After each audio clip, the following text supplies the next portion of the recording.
Ladies and gentlemen, boys and girls, friends, good morning, good afternoon, good evening, wherever you are. I hope everyone is well. Today is Wednesday, 26th of May, and today I want to talk about something that I'm working with a lot of executives and leaders through my coaching, and something that I had, and sometimes I still have to deal with it. And this is conflict. And today I want to talk about how to manage conflict when you are leading and managing remote teams. And I want to share some practical tips with you from practical experience I have on how to best manage conflict, and specifically within remote support teams.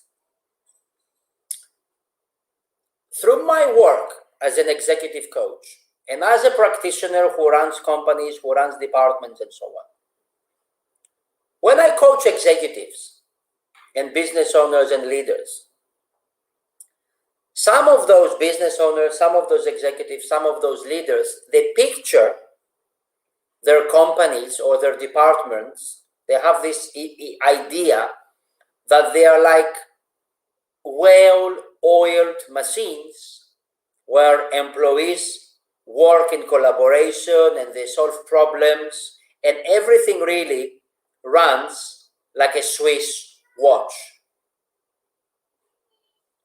But you know that this is not the case, and you know that the truth is there will always be internal issues and conflicts popping up, and managing that friction is a vital part of the job for anyone really in a position of responsibility. So how do you best manage, how do you best handle a professional conflict within remote teams? Because remote, it is different from face-to-face. When you manage remote teams, when you manage employees remotely, it is more challenging. So, why is more challenging? Let me adjust the aircon for a minute. Now, why is more challenging? It is more challenging because you don't have the face-to-face interaction. And I fixed the remote. I'm in Asia, it's hot, 25 degrees. I put the aircon 25 degrees, outside around 30. So, when people do not communicate face-to-face, personal conflicts are sometimes quicker to arise. And since you are, as a manager, if you are managing teams remotely, you don't have the context of body language and facial expressions at the same level as when you are face-to-face. Sometimes employees can quickly fall victims of misunderstanding, frustration, and anger. So if your team is experiencing some issues, or if you want to prepare for one that might come up, this video is for you. Any questions you have, please write them down on the question box. I will be able to answer them on the comments box. I am live on 3 platforms at the same time: Facebook, LinkedIn, and YouTube. How to manage conflict on a remote customer service team. And the same principle more or less apply to other teams as well, but there are some differences. For example, sales team is a little bit different from customer service team, the things that you do. Now, the first tip I want to share with you, maybe you want to take a piece of paper and write down, is tip number one, if you manage remote teams and conflict arise, you need to get on top of the virtual conflict as soon as possible. Act fast. Do not delay it. Do not procrastinate. Do not say, I will deal with it tomorrow. It might be too late. Maybe you will have some member of your team that is going to resign. So that's not my tip number one, and I learned from experience. Do not delay it. Do not procrastinate. Do not put it aside. If there is conflict within your team, straight away you have to deal with it. Tip number 2, and this is something to prevent. My second tip is to set some procedures and protocols in place. And for most businesses, actually not for me, I'm managing remote companies and teams for a few years now, even before the pandemic, even 3-4 years before the pandemic, since 2015. For some businesses, remote work might be new for your employees and for you as a manager as well. So it doesn't hurt, it is not a bad idea to give your team a clear framework to work by. So what you do, you set procedures that make interaction across your team more straightforward, more agile, and once you do that, make sure to explain any protocol that is specific to the remote job scope, to the remote role. What you can do, you can also draw, or you can put your HR manager, if you have a bigger company, to draw up a conflict resolution plan. Something simple. You might not need it, but you know what will that show to your team? That shows to your team that you know problems will arise, but number one, you are prepared, and number two, they don't have to become a major roadblock because you know how you will deal with them. The worst thing that you can do when a conflict arises is to put your head in the sand. So once you draw up this resolution conflict plan or some step or some procedures, you communicate that with your team and you get them to buy into the plan by explaining that having such a document, it is helpful for everyone. I turn off the fan. So that's number 2. Set some protocols and procedures in place that explain what will happen if conflict arises. It shows you are organized. Next one. Very simple but very difficult. 3 words. The third tip, how to manage remote teams. 3 words. Lead by example. Whatever your leadership style is, actions often speak louder than words. Full stop. So when managing a remote team, make sure to lead by example. How do you do that? You follow your own procedures and try not to create conflict yourself. Because I see sometimes managers and leaders, because they want attention, they want to show everybody that they are the boss, they are the leader, they end up creating conflict themselves. And they annoy their people themselves. So don't annoy your employees. Don't be the one who is creating the conflict because of your ego. So lead by example. So be mindful of what you say to your team members. That's number 1. Look for your leadership style, how you behave, what you say. Don't annoy people. And then if conflict arises from your team members, resolve those disagreements as fast as possible. So that's my 3rd tip, lead by example. 4th tip, something more practical. When you recruit and you build teams, try to build teams based on geography and personal characteristics. It is not easy, I know.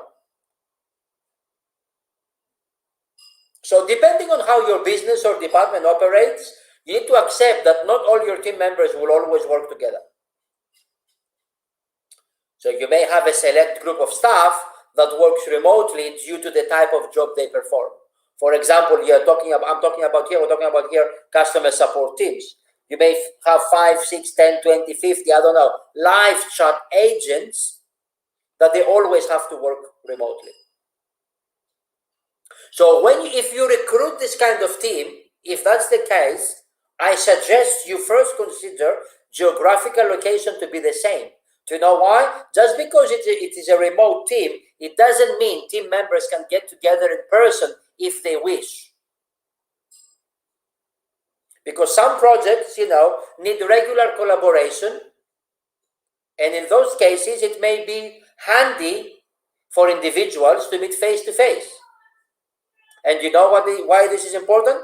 Because even if you have a remote team, maybe once every month, they can meet together, they build relationships, and the tensions go down, they get to know each other more. They are not just an email or a WhatsApp number to each other. They get to mesh more. So if you build remote teams, try, if possible, to have them in the same geography, in the same location, same town or same country. Because it is also your responsibility as a manager to boost productivity levels. And what's one way to do that? One way to do that, as I just explained, is to try and build teams that they will mesh together. They will blend. In an ideal world, employees work as well with one colleague as with any other. But, we don't live in an ideal world. So in reality, there are team members who work better than others. So when hiring and training and developing staff, try to take note of the personal characteristics, try to understand what kind of person everybody is, and group them together, so that can increase his productivity because friction goes down. So try to build remote teams based on geography and personal characteristics. Tip number 5. Host kickoff and catch-up meetings.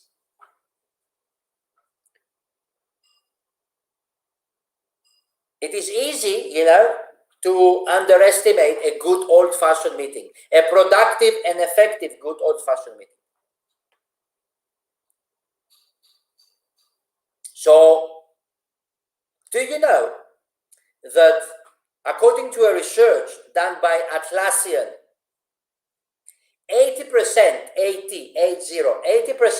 of senior executives said that communication within team members, it is crucial for growth. And 25%, only 25%, feel that their company is good at sharing knowledge. So keeping team members on the same page, connected, informative, helps limit the chance of conflict. You cannot eliminate conflict, but you can prevent it to some point, and you can manage it better when it comes. And this is exactly what I'm talking about today.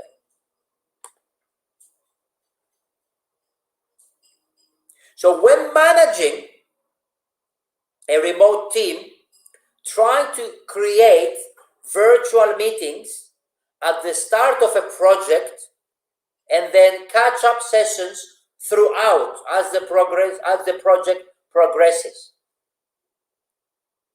For example, what I do with one of my teams in Asia, we have a virtual morning coffee meeting every day at 10:15. I do not attend those virtual meetings every day, maybe once or twice per week, because I want to give my team some space.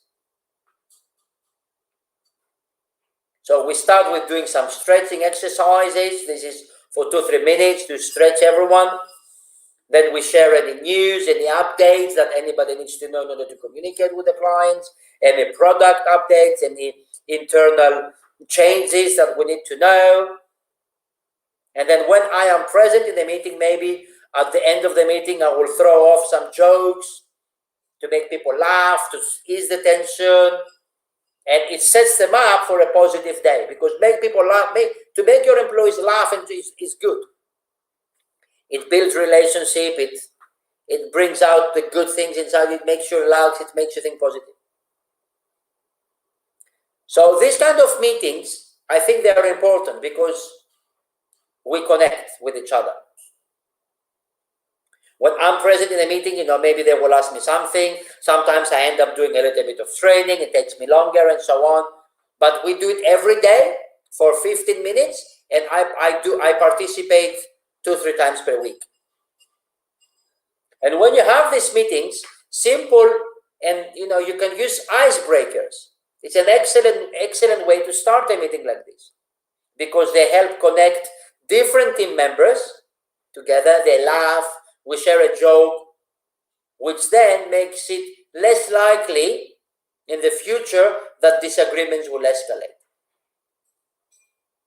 So host catch-up meetings, morning meetings, kick-off meetings, and so on, virtual.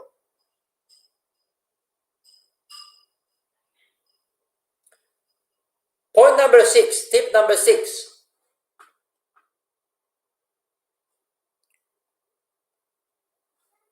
Recognize achievement as a team versus individual. You don't neglect individual. You do it. But how to explain? If you promote teamwork within your remote team, it is good, because teams with a higher level of morale are less likely to create conflicts in the future. And one thing that is proven, and one thing that helps teams to work better together, is recognizing team achievement. You don't need me to tell you that employee satisfaction, it is higher when companies notice and reward good work. Notice and reward. So recognizing achievement should be a team experience. So what you do, you get the whole team involved in celebrating each other's hard work. And you can do it virtually, or you can do it once per month if you recruit teams within the same country or city, and you can meet, let's say, once per month. And what will this create? It will boost morale, it will ease tensions, and will also motivate team members to get to know their colleagues better, and they see that they are part of the team and they are succeeding as a team. And conflicts are far less likely to escalate when you have this kind of positive environment in your remote team. Recognize achievements as a team.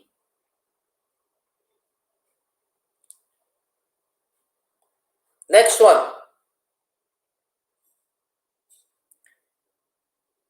Encourage informal, casual interaction and communication, as well as professional one.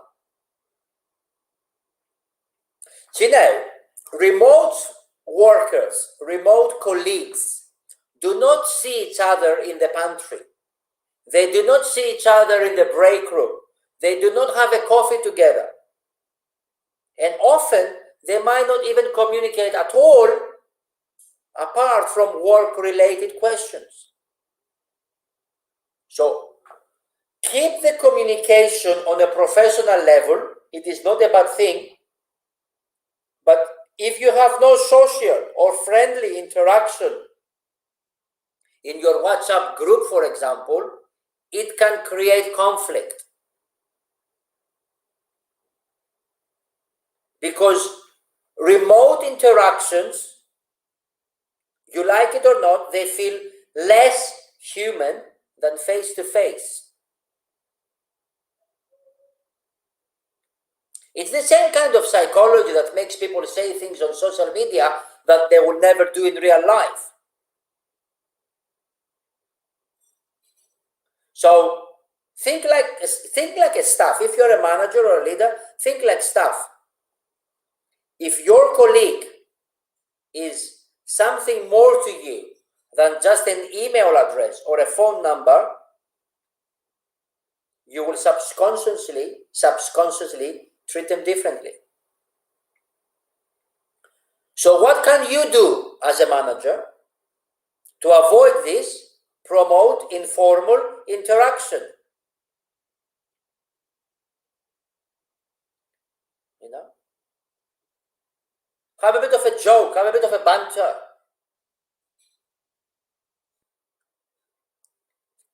You know, virtual coffee.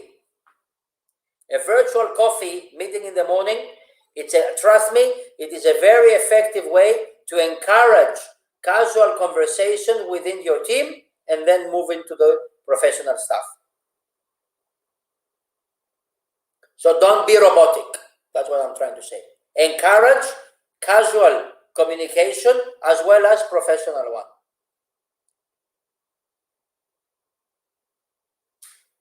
Sometimes, you know what I do? Where is my phone? I think I have my phone here. Sometimes in my group chats, as a company leader, my company, I send some jokes. Let me show you. We have this, you see, I don't know if you can see. So sometimes I share funny pictures in the group. So I send some funny pictures, so I make people laugh. That's a good thing. Show them you are human as well. So don't be too robotic. Encourage casual conversations as well as professional ones.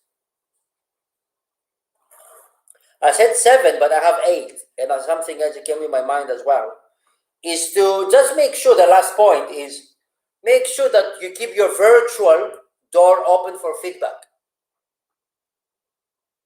So far, what I've discussed with you today is about lessening the chance of serious conflict and keeping significant discord to a minimum.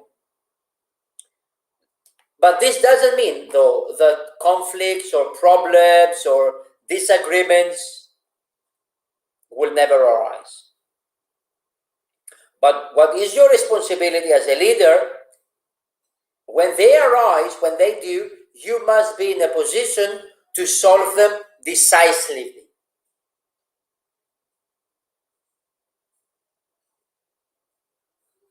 And the first thing that you can do is to let your team know that there is somewhere to turn, there is somewhere to go when they need help. So make sure that all your staff or all your direct reports, if you work for a big company, understand that you're available if any problems occur. So if someone comes and they bring an issue, what you do 2 things. You listen to them and you take them seriously. And then act upon what you've heard. Then there is a procedure, is a totally different topic. Listen, take them seriously, act upon what you've heard. Maybe you cannot solve the problem now, but buy some time. Calm them down. The worst thing that you can do is not to listen, is to ignore, not to take them seriously, and to put it for tomorrow. It may be too late. Maybe they will resign.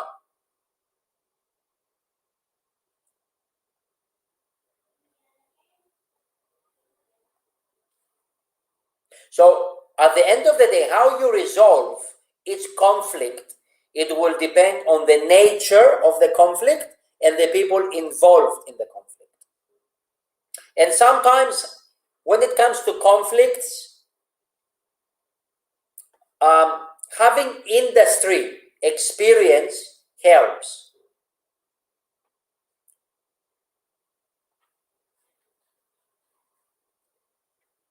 So often, you simply need to facilitate communication between the parties. If it's virtually, host a video conference or call to get things out in the open and spot the conflict from developing into the big one and then solve it.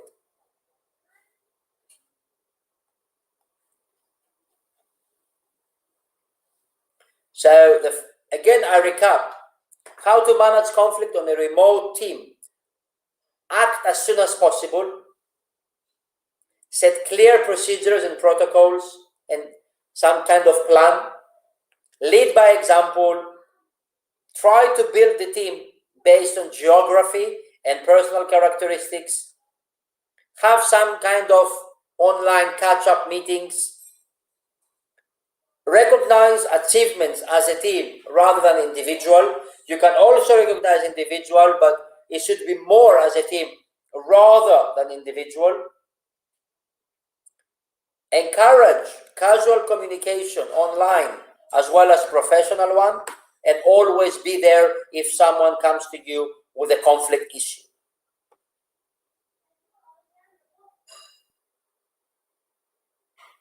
Okay? So there are many resolution skills to use with your team, So it's a different topic, because, when you're talking about conflict resolution, it's totally different. You need conflict management skills. Because what is conflict resolution, if you were to ask me? I would say that it's kind of a process in which two or more parties work together to find a solution to a problem or a dispute. And you need a little bit negotiation skills and so on, conflict management skills. But the first thing that you should do is active listening. Listen well. Listen to understand. Don't listen to reply. You need emotional intelligence, you need patience. You need to be positive. Even if you don't agree, a half-hearted compromise doesn't motivate you to actually follow through. You need to have open communication. And don't point fingers. Don't jump on the offensive, and don't be disrespectful. Being on the offensive creates a negative foundation that makes it impossible to find a solution. Don't put the blame on others, or don't create a space in which someone feels unsafe to voice their opinion. And the best way to solve a conflict is what? The best way for me to solve a conflict is to allow each person to express, to frame their argument without being blamed or shut down. And after all, you wouldn't appreciate the same being done to you either. So conflict is part of their job sometimes, and you cannot eliminate it, you cannot avoid it. There are two things you can do. Is you can maybe prevent it, but you can at least be better prepared for it, and then deal with it. Deal with it as fast as possible. Thanks for watching. I hope you found that video talk, whatever you want to call it, webinar, whatever, useful. If you did, please click the share button or send it to other people, to your colleagues, to your, wherever you think that they will also find it useful. Thank you very much, and I will talk to you tomorrow. I have a guest special speaker tomorrow, where we're going to talk about how to manage, lead, and empower remote sales teams. I'll see you again tomorrow, 8 o'clock. Bye-bye. Take care.